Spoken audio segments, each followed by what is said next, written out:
घने जंगलों और पुरानी हवेलियों से घिरे रामपुर गांव में सायरा नाम की एक बेहद खूबसूरत लड़की रहती थी। सायरा की आंखें इतनी गहरी थीं कि जो कोई उनमें देखता खो जाता, लेकिन उसकी इस खूबसूरती के पीछे एक अजीब सी उदासी छिपी थी।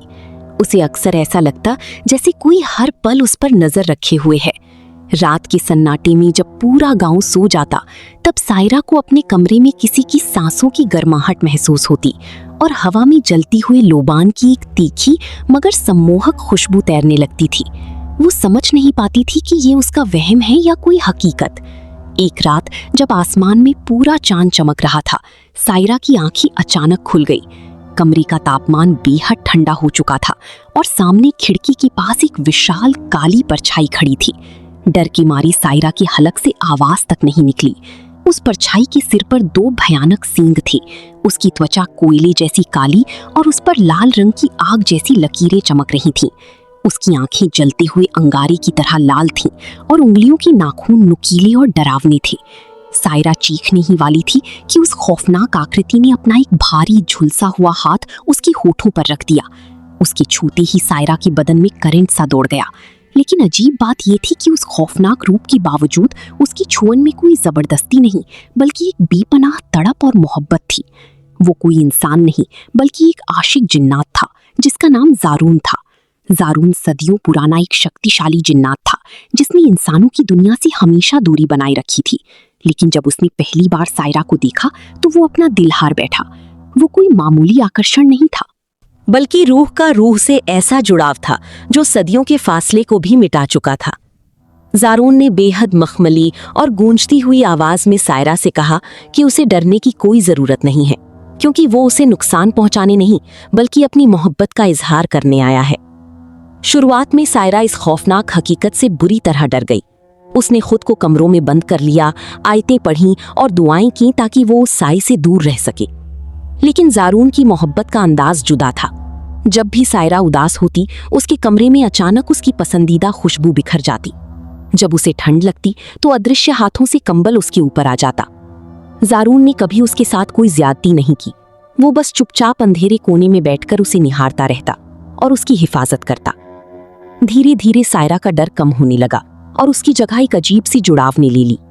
वो महसूस करने लगी कि इंसानों की इस झूठी और स्वार्थी दुनिया में, जहां लोग सिर्फ चेहरे से मोहब्बत करते हैं, वहां एक गैर इंसानी ताकत उसकी रूह से बेइंतहा इश्क करती थी। एक रात सायरा ने खुद ज़ारून को अपने पास बुलाया। जब वो उसके सामने आया तो सायरा ने उसकी डरावनी और जलती हुई त्वचा को बिना किसी खौफ की छुआ। ज़ारून की आंखों में पहली बार उस आग की जगह एक अजीब सा सुकून दिखाई दिया। उसने सायरा को अपनी मजबूत बाहों में भर लिया। वो नजारा खौफ और शिद्दत का एक अनोखा संगम था। एक तरफ बेहद नाजुक और खूबसूरत इंसानी लड़की और दूसरी तरफ एक खौफनाक सींगों वाला शक्तिशाली जिन्नात। उन दोनों का ये इश्क इंसानी जिस्मों की हवस से कोसों दूर सिर्फ 2 रूहों का मिलन था। ज़ारून ने सायरा को बताया कि जिन्नात जब किसी से मोहब्बत करते हैं तो वो मौत के बाद भी खत्म नहीं होती। वे दोनों अक्सर रात की सन्नाटे में चांद की रोशनी तले पुरानी हवेली के खंडहरों में मिलने लगी। लेकिन इस अनोखे और वर्जित इश्क की खबर जल्द ही गांव वालों को लग गई। गांव के मौलवी और तांत्रिकों ने सायरा की बदलती बर्ताव और उसके कमरे से आने वाली अजीब खुशबुओं को भांप लिया था। उन्होंने तय किया कि सायरा पर किसी भारी साई का साया है और उसे आजाद कराना जरूरी है। एक रात जब आसमान में फिर से पूरा चांद खिला था, गांव वालों ने सायरा के घर को चारों तरफ से घेर लिया। तांत्रिकों ने मंत्र पढ़ने शुरू किए और चारों तरफ आग के अलाव जला दिए। सायरा को एक खंभे से बांध दिया गया ताकि उस पर काबू पाया जा सके। जैसे ही तांत्रिकों ने उस पर पवित्र जल छिड़कना और उस पर वार करना शुरू किया, सायरा दर्द से चीख उठी। अपनी महबूबा की चीख सुनकर ज़ारून का सब्र टूट गया। अचानक आसमान में काली बादल छा गई, तेज आंधी चलने लगी और हवा में एक भयानक दहाड़ गूंज उठी।